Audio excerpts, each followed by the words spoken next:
Thank you very much again for the invitation. So what I have been asked is just to give a flavor of how potentially the new classification and characterization of all the molecular alterations in gastric and gastroesophageal cancer is going to change the landscape of the way that we treat patients with gastric cancer.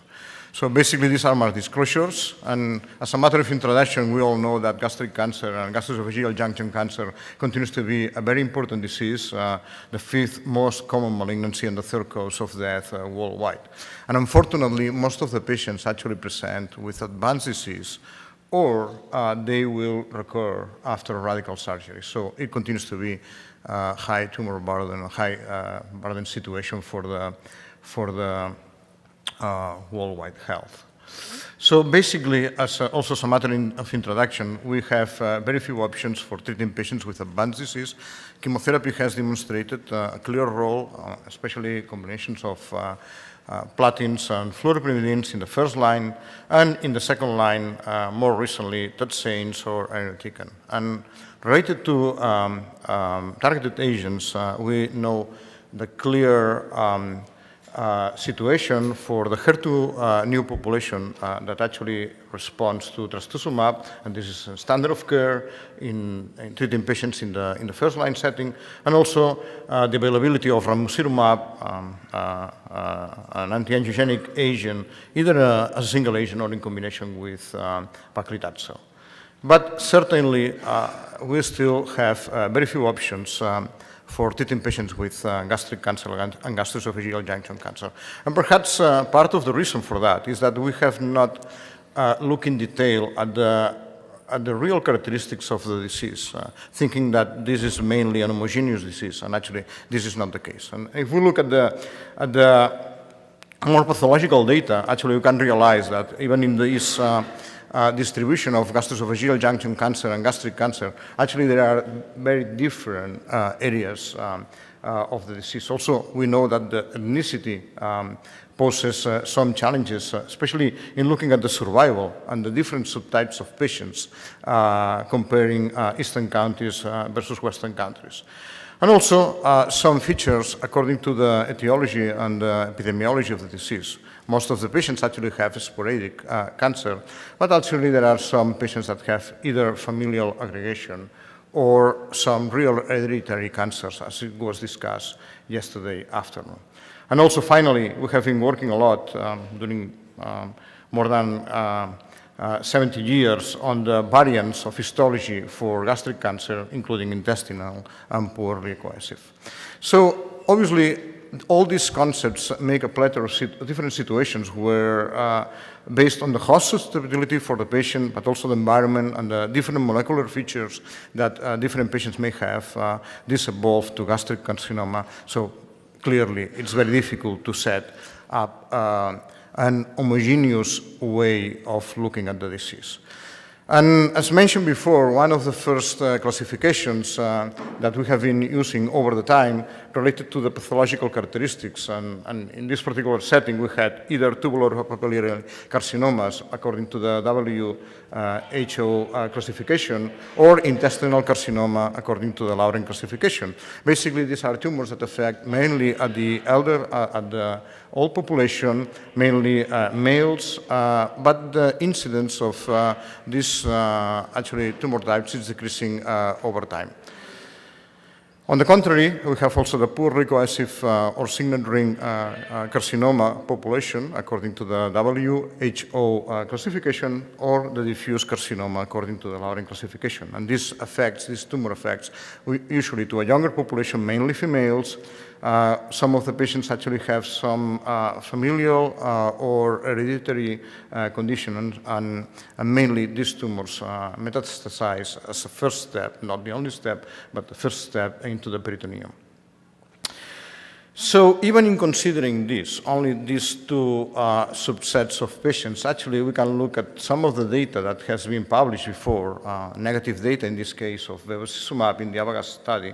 And if we look at the different subtypes of patients, actually we could even think that some of the patients perhaps could benefit more than the others of a compound that didn't demonstrate activity. Like in this case, for example, the addition of bevacizumab to first-line chemotherapy in the non-Asiatic population that actually presented a trend for an improvement in overall survival.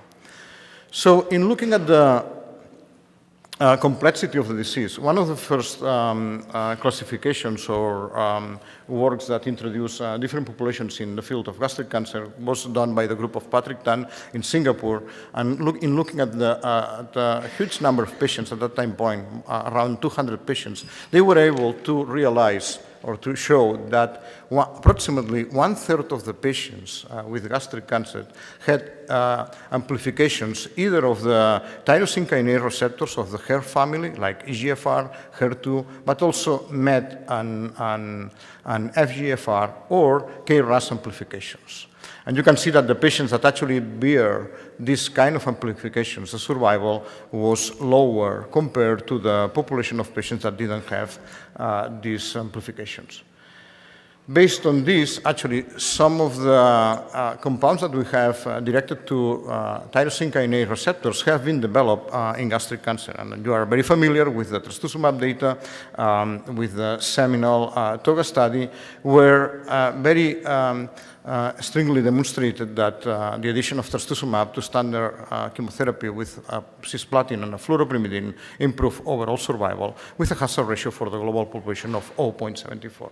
This was a major advantage, but actually we tried to reproduce the same with compounds directed to other receptors like the epidermal growth factor receptor.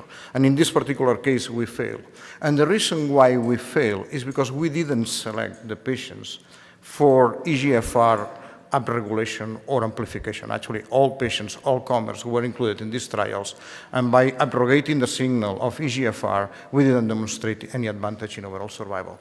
And the same mistake was done, for example, with MET. We spent a lot of time just looking at MET expression, overexpression by immunohistochemistry, but as mentioned before, the number of patients that really had a MET amplification were really very low. And as you know, the two clinical trials with rilotumumab and onarstuzumab were closed for futility before completing the recruitment of the expected population. And finally, recent data presented for FGFR2, it was a little bit disappointing. Even in this trial conducted by AstraZeneca, they look at patients that had either amplification or polysomy. So the trial was negative when this FGFR inhibitor was compared to standard chemotherapy with paclitaxel. But actually there is a hope, because another trial done at the Royal Marsden Hospital in London actually showed that if you look at the patients that really have amplification, not just polysomy, meaning more than 5 copies, actually the patients that were treated with more than 5 copies of FGFR2, they responded very well. You can see the numbers, and basically 3 out of 5 patients presented a dramatic response. So the response rate was 60% if you set up the bar a little bit more and you only pick up the patients that are really dependent on FGFR amplification. And so this is a concept that we have to keep in mind in the next years on how to select patients for new clinical trials. So our institution, with the Broad Institute and other institutions, actually completed a research just looking at the amplifications of different tumor types in the GI tract, including esophageal cancer, adenocarcinoma, esophageal cancer, gastric cancer, and colon cancer. And you can see that the level, basically, of amplifications or even deletions was much higher for adenocarcinomas of the esophagus than carcinomas of the colorectal area or the gastric area. But basically, at the end, the bottom line here is that in looking at amplifications, we are going to select only around 1/3 of the patients at maximum that may have potential opportunities with drugs targeted to that particular population. But for the rest of the patients, actually, this is not going to provide more opportunities to treat patients with targeted therapies. So another important piece of information actually comes from the immune infiltrates that these patients with gastric cancer may have, and the differential effect that they may have between the Western countries and the Eastern countries. And this is also a very nice work that was published, again, by the group of Patrick Tan in Singapore, just looking at the differences in immune infiltrates between the Western population and the Eastern population. So basically, the non-Asiatic population had tumors that were associated with an enrichment of tumor-infiltrating lymphocytes, and especially T-cell gene expression, as you will see in the next slides. And these were really very important, because for the Asiatic population, this was not as clear. So, for example, in this slide, actually, you can show this. Is there a pointer? No. No, we don't. Oh, okay. We don't have a So, pointer. no. Unfortunately, yeah. Well, actually, perhaps in here. We have two screens, that's why. Okay, yeah, I understand that. So basically, if you look at the data presented in this slide, and you can compare, obviously, the Caucasian population with the Japanese population. So basically, the Caucasian population had more infiltrates of macrophages and less infiltrates of neutrophils. But if we look for the lymphocytes, what is actually important, basically the Caucasian population always has more infiltrations of lymphocytes, also cytotoxic cells with memory, as you can see here, and the opposite was for Tregs. So basically the Japanese population actually has more infiltration of Tregs, meaning this, that they have basically negative immunophenotype in this setting. But perhaps the most important piece of information actually came in 2014, thanks to the work of the Cancer Genome Atlas Research Network, basically by looking at the full characterization of almost 300 patients with primary gastric carcinomas. This was a huge effort, although that, as we know, the patients that are usually selected, or the tumors that are usually selected by the TCGA, mainly are stage 2 and stage 3. And the other important thing is that these are usually tumors in very good conditions. So there is always a chance that we skip some of the tumors that actually, for whatever the reason it is, mainly properties of the tumor, have more fibrosis, more necrosis, and then we cannot characterize these patients. Nevertheless, with this huge effort, we were able to characterize gastric cancer in at least 4 different subtypes that you well know. The most frequent one is the chromosome unstable, accounting for 50% of the patients with a more intestinal histology. Usually, these patients have more TP53 mutations and activation of the ERK pathway. The second group in frequency, at least for stage 2 and stage 3, is the so-called MSI, microsatellite unstable, like in colorectal cancer. Usually these tumors more hypermutated and with activation of several mitotic pathways, accounting for 22% of the patients. And finally, the 2 other less frequent groups are the gastric stable, more accounting for a diffuse histology, and basically with properties of invasion and cell adhesion. And finally, the AVV-related subgroup with basically around 9% of the patients, but with activation of the PI3K pathway, either by PI3K mutations or by PTEN loss. Interestingly, when we look at the details of this phenomenal all-omics characterization, this is not only genomics, it's epigenomics, proteomics, evaluation of messenger RNA and microRNAs, as you can see on the left part of the slide.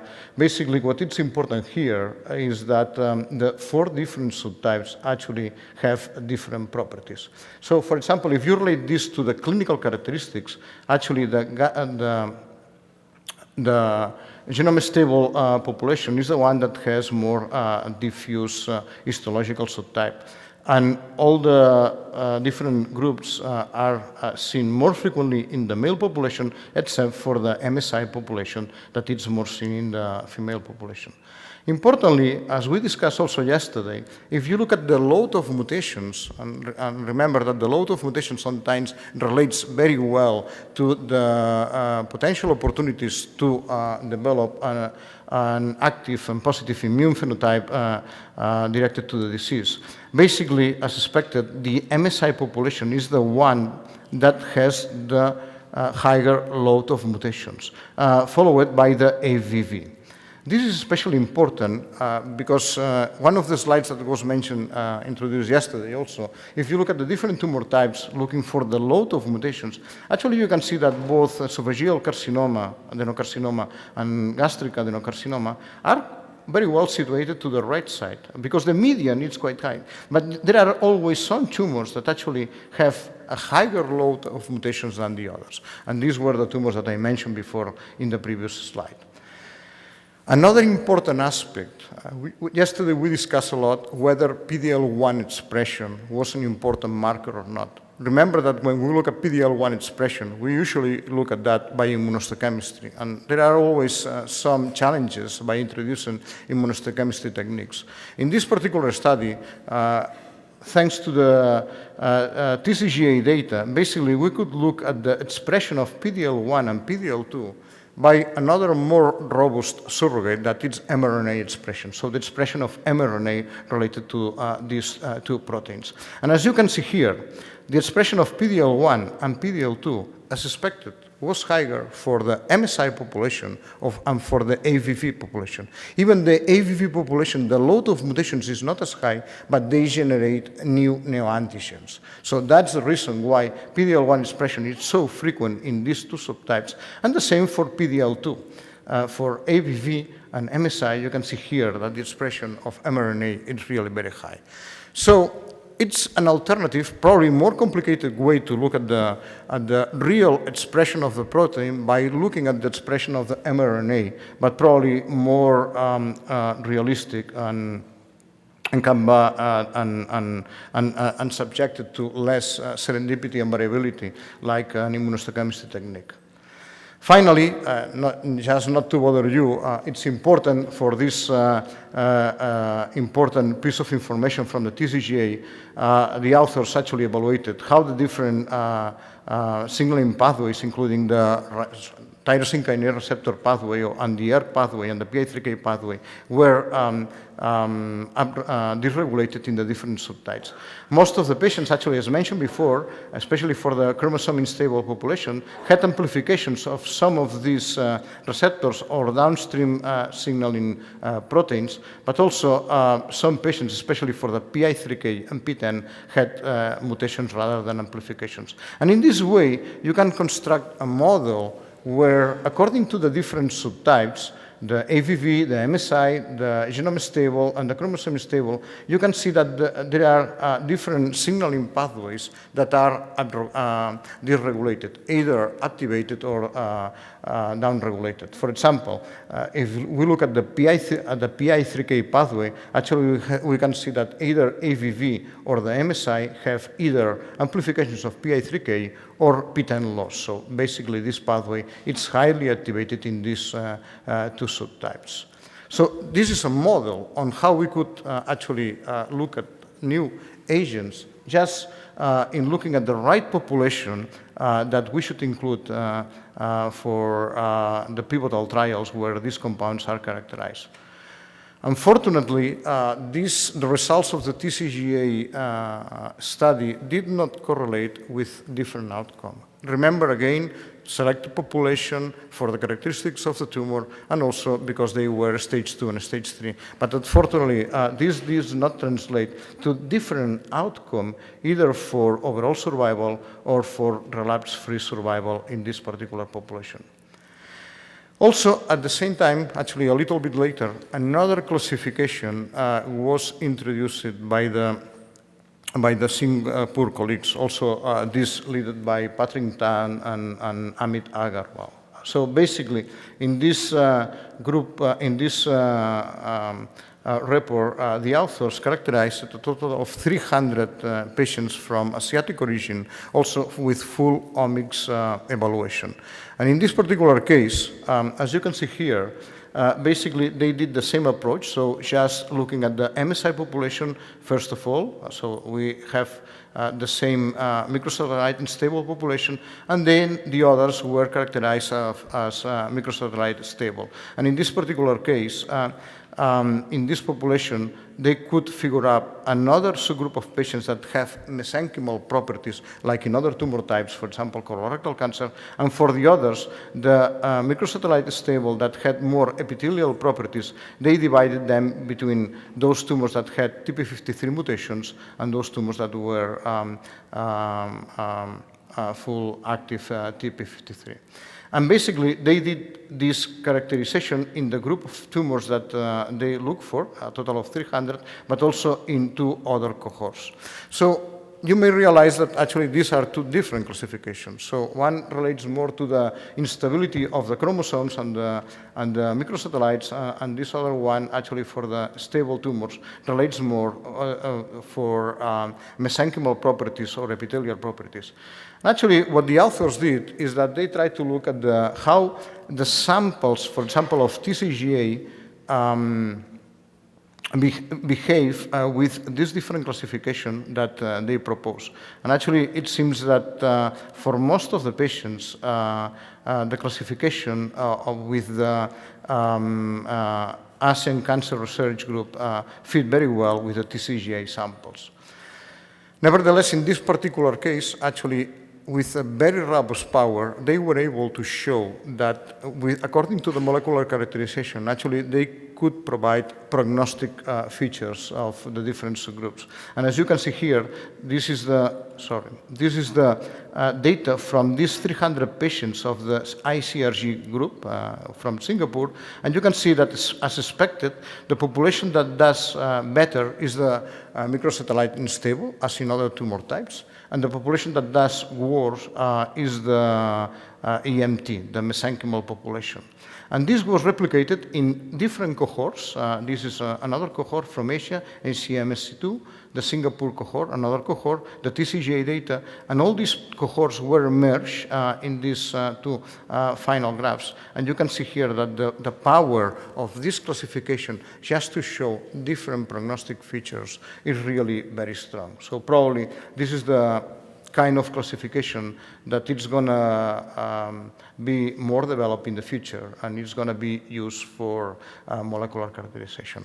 So in summary, we have seen that target discovery, as in other tumor types, has resulted in numerous novel drugs. But unfortunately, the survival gain in patients with metastatic gastric cancer has been really very limited, especially when we have used these drugs in a very empiric approach. So there is no way that we can move forward in this particular setting if we don't use the information that we have gained through these outstanding publications on classifications.